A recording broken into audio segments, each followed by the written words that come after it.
Assalamualaikum soleh-solehah. Hari ini kita akan melanjutkan pembelajaran kita di tema 5 subtema 1 pembelajaran 4. Mari kita awali pembelajaran kita dengan mengucapkan Bismillahirrahmanirrahim.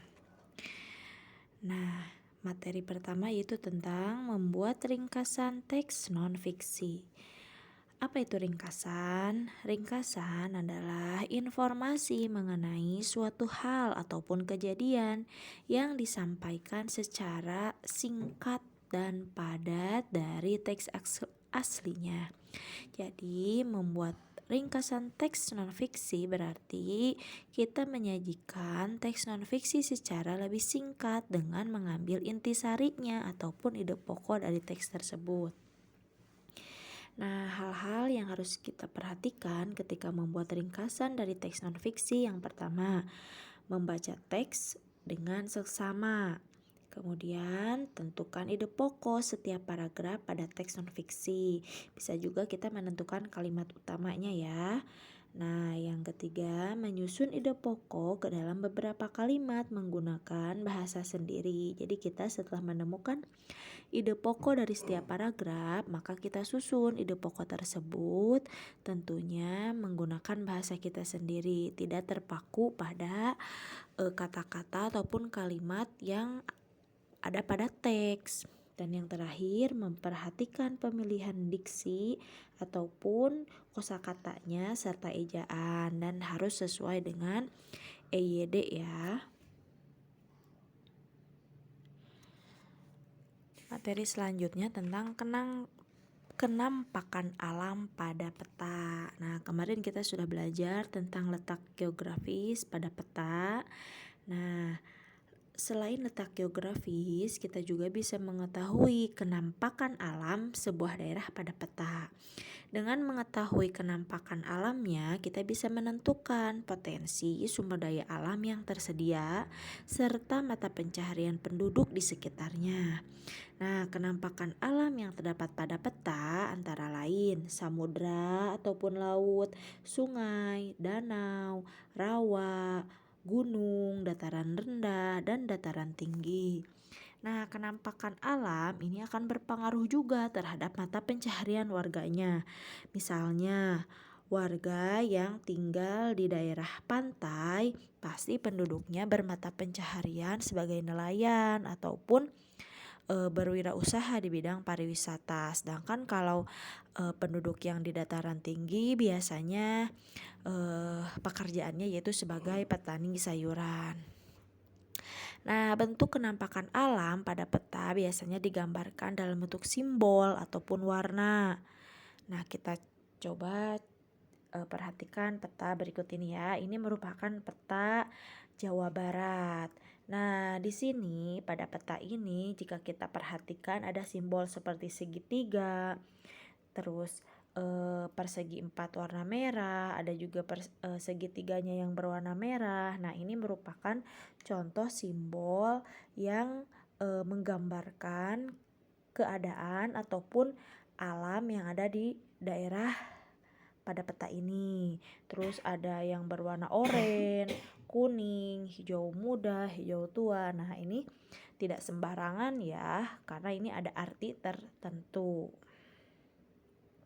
Seperti lautnya ada yang berwarna biru muda, kemudian agak lebih gelap dan kemudian agak lebih gelap lagi. Itu ada arti tertentu ya. Nah, ini jika kita perhatikan ternyata simbol-simbol yang tadi itu adalah simbol untuk menggambarkan, misalnya kalau segitiga tadi hitam adalah gunung. Terus kalau yang segitiga yang merah berarti itu gunung berapi. Jadi kita dapat mengetahui bahwa di daerah Jawa Barat ini misalnya gunungnya ada Gunung Tangkuban Perahu, pantainya ada Pantai Pangandaran, sungainya ada misalnya Sungai Cimandiri, ada Sungai Citarum, dan sebagainya. Itu kenampakan alam. Nah, seperti ini ya contoh simbol-simbol yang menjelaskan kenampakan alam pada peta. Jadi di sini kita bisa mengetahui simbolnya, ada simbol garis putus-putus dan seperti ini. Jadi ini menjelaskan kondisi geografis atau kondisi alam yang ada di daerah pada sebuah peta. Jadi ada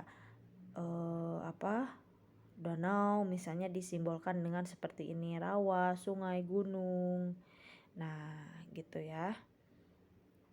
Nah, seperti ini. Ini kenampakan simbol berdasarkan warna ya. Tadi yang hijau, ada oranye, ada kalau laut misalnya ada yang lebih birunya pekat ataupun birunya lebih muda atau lebih terang.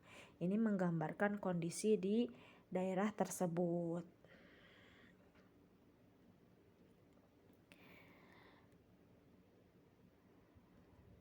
Oke, selanjutnya yaitu upaya mempertahankan persatuan dan kesatuan bangsa Indonesia. Nah, sebelumnya kita sudah membahas tentang peristiwa Sumpah Pemuda ya. Nah, sebelum peristiwa Sumpah Pemuda, semangat persatuan bangsa Indonesia ini sudah terwujud melalui munculnya berbagai organisasi nasional. Nah, salah satunya yaitu ini, Indise Partai atau Indise Partij ya. Nah, Indise Partij ini atau disingkat IP adalah partai politik pertama di Indonesia yang didirikan oleh Dewesdeker, Cipto Mangunkusumo, dan Ki Hajar Dewantara di Bandung pada tanggal 25 Desember 1912. Nah, jadi yang beraliran politik yang pertama kali ada di Indonesia ini ya ini Indise Partij. Dan mereka ini biasa dikenal dengan 3 serangkai ya, Dewesdeker, Cipto Mangunkusumo, dan Ki Hajar Dewantara. Nah, Indise Partij ini berani mengkritik pemerintah Belanda dan menuntut kemerdekaan Indonesia. Nah, jadi Indise Partij ini tujuannya adalah untuk mengembangkan semangat persatuan dan cinta tanah air bangsa Indonesia, juga menjadi pemersatu bangsa Indonesia karena anggota dari Indise Partij ini berasal dari beragam suku, ras, dan juga agama. Nah, Indise Partij ini merupakan salah satu upaya bangsa Indonesia mempertahankan persatuan dan kesatuan. Mereka bersatu mengusir penjajah untuk meraih kemerdekaan. Meskipun pada prosesnya ini memang panjang ya, tapi ini adalah secerca harapan awal dari adanya upaya-upaya yang lebih terorganisir dari masyarakat Indonesia. Nah, upaya untuk mempertahankan persatuan dan kesatuan bangsa Indonesia ini perlu kita lakukan sampai sekarang. Tidak hanya berhenti pada perjuangan para pahlawan, tetapi sampai sekarang juga kita harus tetap mempertahankan persatuan dan kesatuan. Selain melalui organisasi, kita bisa melakukan berbagai upaya dalam mempertahankan persatuan dan kesatuan dalam keseharian kita. Contohnya,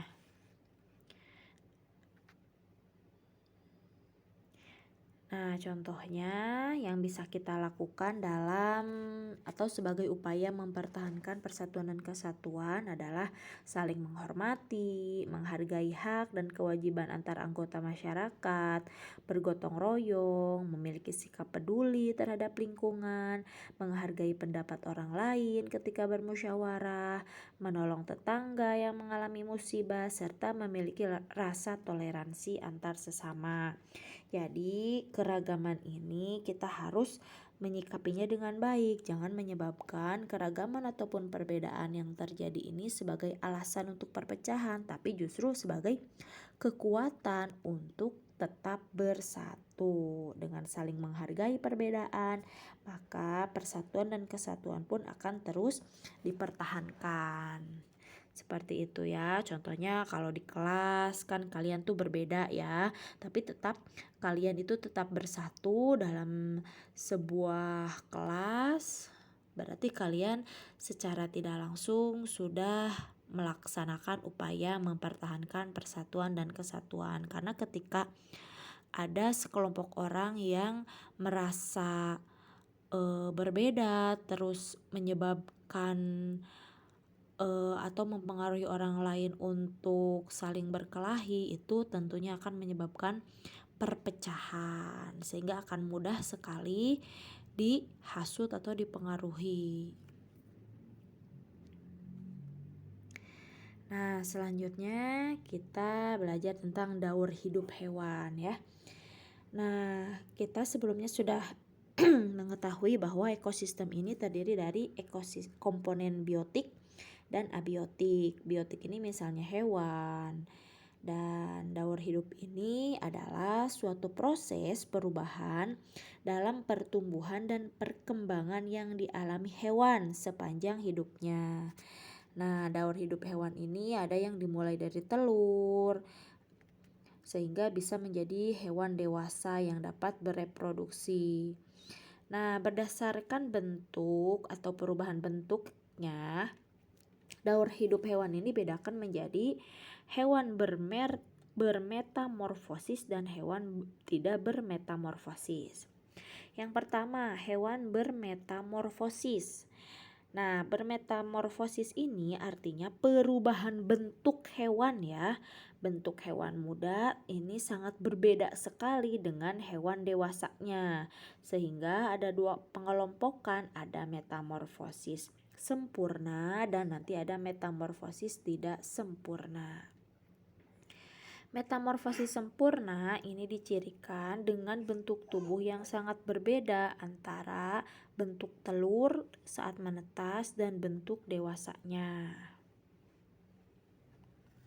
Contohnya nyamuk ya, dari telur, kemudian larva, pupa, kemudian bisa nyamuk dewasa. Kita bisa perhatikan bahwa larva ini kan menetas dari telur, sangat berbeda sekali bentuknya dengan nyamuk dewasa. Ini contoh metamorfosis sempurna ya, jadi sangat berbeda sekali ketika dia menetas dengan bentuk nyamuk dewasanya. Selanjutnya ada metamorfosis tidak sempurna. Ini cirinya bentuk tubuh hewan muda ini tidak jauh berbeda dengan hewan dewasanya. Namun seiring dengan pertumbuhan dan perkembangannya ada penambahan ukuran dan struktur tubuh. Misalnya ada penambahan sayap. Nah, jadi hewan yang mengalami metamorfosis tidak sempurna ini dia tidak melalui tahap kepompong ataupun pupa, tapi dia langsung melalui tahapan peralihan yang disebut nimfa. Contohnya ini belalang ya, belalang, capung, dan kecoa. Dia dari telur langsung ke nimfa tanpa sayap, kemudian dia bersayap. Nah, ada juga hewan yang tidak bermetamorfosis. Contohnya ini kucing. Jadi tidak semua hewan ini mengalami perubahan bentuk dan penambahan struktur tubuh. Ada juga hewan yang bentuk struktur tubuhnya sama saat masih muda sampai dewasa. Oke, demikian yang dapat Ustazah sampaikan. Terima kasih soleh-soleha. Wassalamualaikum warahmatullahi wabarakatuh.